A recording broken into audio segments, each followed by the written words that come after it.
Subscribe, get notified, share and like। अस्सलामुअलैकुम दोस्तों, कैसे हैं आप सब। उम्मीद है खैरियत से होंगे। जैसे कि हम लोग डेली उठते हैं और दिन भर का हमारा एक वर्क होता है, काम होता है। वर्किंग लोग हों या हाउसवाइफ हों या वर्किंग वुमेन्स हो, व्हाटएवर, डेली के बेस पे कुछ टारगेट होते हैं, कुछ काम होते हैं, कुछ एम होते हैं जो उन्होंने लगाए हुए होते हैं कि हमें आज ये करने हैं। और उस चीज़ को, उस एम को, उन काम को करने के लिए आपको अपनी बॉडी में एनर्जी की ज़रूरत होती है। वो एनर्जी जो कि आपको, जिसकी सोर्स जो है वो डाइट है। तो अगर आपकी डाइट अच्छी होगी, अगर आपका खाना अच्छा होगा, तो आपके अंदर वो एम को, उन वर्क को, उन टारगेट्स को फॉलो करने की और उनको पूरा करने की यानी एनर्जी मौजूद होगी और आप उनको कर पाएंगे। लेकिन अगर किसी भी वजह से आपकी जो भूख है, यानी आपकी जो डाइट है वो ख़त्म हो जाए, कुछ लोगों की ग्रेजुअली कम होती है, यानी थोड़ा थोड़ा थोड़ा करके एक वक्त ऐसा आता है कि उनकी डाइट बिल्कुल ख़त्म हो जाती है, और कुछ लोगों की अचानक से भूख ख़त्म हो जाती है। तो इसके कॉजेज़ होते हैं, कुछ आपके ज़िंदगी के अपनी, यानी आपकी लाइफ़स्टाइल होती है, और कुछ बीमारियाँ होती हैं जिसकी वजह से आपको ये मर्ज़ लाहक होता है।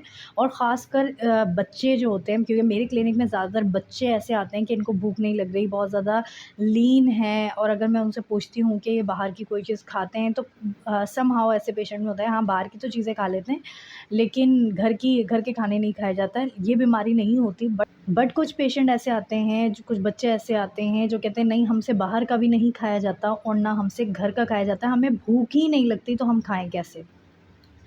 तो इस वीडियो में हम इसी टॉपिक को डिस्कस करने वाले हैं, और साथ ही कुछ होम्योपैथिक मेडिसिन्स मैं आपके साथ डिस्कस करूँगी जो इस चीज़ में बहुत ही अच्छे रिज़ल्ट्स देती हैं। चलें स्टार्ट करते हैं वीडियो।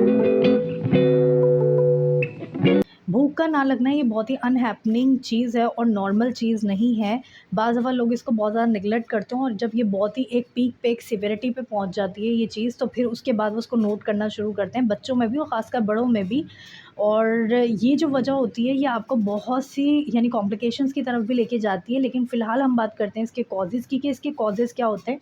देखें, इसका सबसे बड़ा जो कॉज़ है वो लीवर है। अगर आपको भूख नहीं लगती है, तो लाज़मी आपके लीवर में कोई इश्यू आ रहा है, लीवर में कोई मसला आ रहा है, जिसकी वजह से आपको ये मसाइल पैदा हो रहे हैं या आपको भूख नहीं लग रही।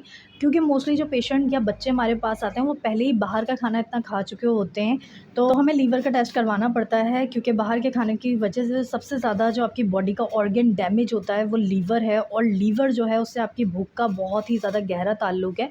तो आपने सबसे पहले अपने लीवर को ज़हन में रखना है कि लीवर में कोई मसला तो नहीं आ रहा। और अगर अब मैं इसके फर्दर कॉजेज़ की बात करूँ, जिसमें साइकोलॉजिकल फैक्टर्स आ जाते हैं। कुछ लोगों को आपने देखा होगा, हम मोटे हो रहे हैं, हम खाना नहीं खाएँगे, और इतना ज़्यादा वो फास्टिंग करना शुरू हो जाते हैं, इतना ज़्यादा वो यानी अपने डाइट को कंट्रोल करना शुरू हो जाते हैं कि उनकी भूख मर जाती है, जिसकी वजह से उनको मेंटली तौर पे वो बहुत ज़्यादा डिस्टर्ब हो जाते हैं। ये साइकोलॉजिकल फैक्टर भी, और साइकोलॉजिकली आपको ये डैमेज भी करता है। इसके साथ ही आपकी लाइफ़स्टाइल, आप किस तरीके का खा चुके हैं, खाते हैं, आपके सोने की टाइमिंग, आपके काम करने की टाइमिंग क्या है, वो चीज़ बहुत ज़्यादा मैटर करती है। इसके अलावा डिस्पेप्सिया यानी इनडाइजेशन, जिन लोगों को इनडाइजेशन का, यानी मैदे के मसाइल रहते हैं, इनडाइजेशन प्रॉपर नहीं हो पाती, कॉन्स्टिपेशन रहता है, या डायरिया हो जाता है, या दोनों रह जाते हैं, गैसेस हो जाती हैं, ब्लॉटेड फीलिंग होती है एब्डोमेन में, खट्टी डकारों का आना, निज़ाम हाज़मा अच्छा नहीं होता, या डाइजेशन बहुत लेट होती है, पुअर डाइजेशन होती है, उन लोगों को भी भूख नहीं लगती। स्मोकिंग का बहुत ज़्यादा इस्तेमाल, ड्रिंकिंग, टोबैको और कॉफ़ी या चाय, टी जो बहुत ज़्यादा इस्तेमाल करते हैं, जिसमें कैफ़ीन मौजूद होता है। अगर मैं इन शॉर्ट बोलूँ, कैफ़ीन का जो बहुत ज़्यादा इस्तेमाल करते हैं, उनके डाइजेशन में बहुत ज़्यादा इश्यूज़ आना शुरू हो जाते हैं, उनको बहुत ज़्यादा मसले रहना शुरू हो जाते हैं इस टाइप के। और भूख जो है, कैफ़ीन इस्तेमाल करने वालों की जो भूख है वो बहुत कम होती है, क्योंकि जो लोग डाइट करना चाहते हैं, या वो लोग जो कि अपने वेट को लूज़ करना चाहते हैं, वो कॉफ़ी का या इस तरीके की चीज़ों का इस्तेमाल करते हैं, ताकि उनकी भूख कम लगे और जल्दी-जल्दी वेट लूज़ हो। लेकिन इसका बहुत ज़्यादा इस्तेमाल जो होता है वो आपको नुकसान पहुँचाता है, और आपके लीवर को भी डैमेज करता है। और अगर आप बहुत ज़्यादा लीन हैं, आपको भूख नहीं लगती, तो आप 3 चीज़ों को लाज़मी फ़ॉलो करें। एक आपने फाइबर वाली डाइट लेनी है, एक आपने प्रोटीन वाली डाइट लेनी है, एक आपने आयरन वाली डाइट लेनी है। यानी ये 3 चीज़ें आपने लाज़मी अपनी डाइट में रखनी है, तो जो है आपको ये इश्यूज़ आ रहे हैं, क्योंकि अगर आप खाना छोड़ देते हैं, आपको भूख नहीं लगती, या आपकी भूख लगना बंद हो गई है, तो एक वक़्त आता है जब आप बहुत ज़्यादा एनीमिक हो जाते हैं, आपके अंदर खून की कमी होना शुरू हो जाती है। तो अगर आप आयरन वाली चीज़ों का इस्तेमाल करेंगे, एक तो आपकी बॉडी में आयरन की डेफिशिएंसी भी ख़त्म होगी, सेकेंडली आयरन जो है वो आपकी भूख को खोलता है। तो आपकी जो भूख है वो खुलेगी और आप खाना खाएँगे, आपका मैदा खाना माँगेगा। अब मैं आपके साथ डिस्कस करूँगी कुछ होम्योपैथिक मेडिसिन जो कि बहुत कॉमन होम्योपैथिक मेडिसिन है, ईज़िली आपको अवेलेबल हो जाएँगी किसी भी स्टोर पे, किसी भी जगह से आपको मिल जाएँगी, होम्योपैथिक ही हो वो जगह।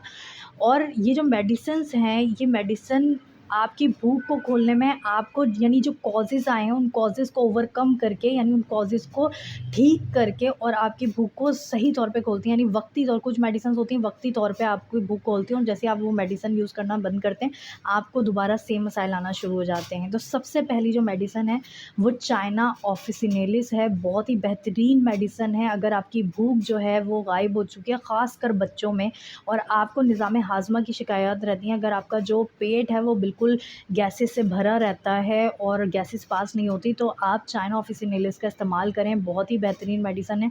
30 पोटेंसी में इस्तेमाल करें इसका, 4-4 कतरे दिन में 4 मरतबा, बच्चों में 2-2 कतरे दिन में 4 मरतबा, 1 घुट सादे पानी में। इसके अलावा नक्स वोमिका, जो लोग स्मोकिंग, ड्रिंकिंग वगैरह या टोबैको वगैरह का बहुत ज़्यादा इस्तेमाल करते हैं, ख़ासकर मेल्स, तो अगर उसकी ये कॉज़ बना है और इसकी वजह से आपकी भूख जो है वो कम हो गई है और आपको कुछ भी खाने का दिल नहीं करता है, थोड़ा-सा भी खाते हैं और आपको पेट में यानी आपके स्टमक जो है वो डिस्कम्फर्टनेस उसमें फ़ील होती है और वो खाना वहीं छोड़ देते हैं, तो आप नक्स वोमिका का इस्तेमाल करना शुरू करते हैं। अगेन 4-4 कतरे दिन में 4 मरतबा, 1 घुट सादे पानी में। एक और होम्योपैथिक बहुत अच्छी मेडिसिन है जिसको अक्सर डॉक्टर जो है वो नेगलेक्ट करते हैं, वो है ferrum met. Ferrum met 30 potency में बहुत अच्छा काम करती है।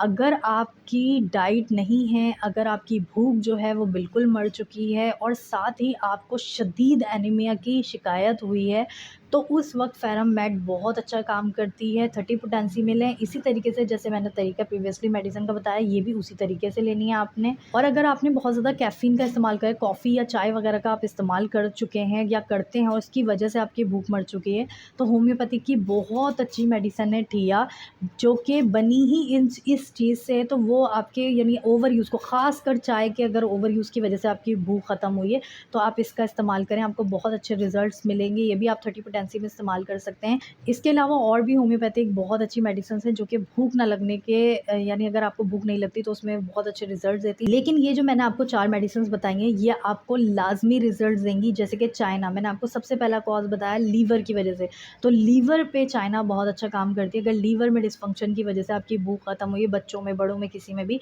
तो चाइना उसमें बहुत अच्छा रिज़ल्ट देती है। और भी बहुत सी मेडिसिन है जैसे कॉल्चिकम है, पल्साटीला है, एपिकॉक है, इसके अलावा और भी बेशतर मेडिसिन्स हैं जो कि इसमें बहुत अच्छे रिज़ल्ट देती हैं, लेकिन फिर उसमें अदर फैक्टर्स या अदर सिम्पटम्स होते हैं।